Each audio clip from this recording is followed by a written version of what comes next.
এই মুহূৰ্তৰ এটা বিগ ব্ৰেকিং নিউজ জুৱা খেলৰ বিৰুদ্ধে তৎপৰ অসম আৰক্ষী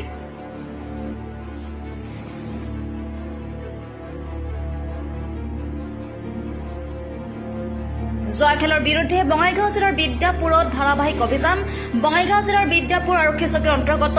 নুলডবা গাঁৱত জুৱা খেলৰ বিৰুদ্ধে আৰক্ষীৰ এক অভিযানত জব্দ 5টা মোবাইল আৰু 17,200 টকা লগতে জুৱা খেলৰ সামগ্ৰী সহ আটক হৈছে 6জনকৈ জুৱাৰী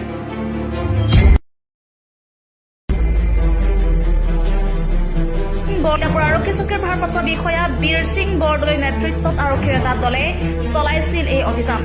এই মুহূৰ্তত আটকাধীন জুৱাৰী কেইজন বিদ্যাপুৰ আৰক্ষীৰ জিম্মাত থকা বুলি জানিব পৰা গৈছে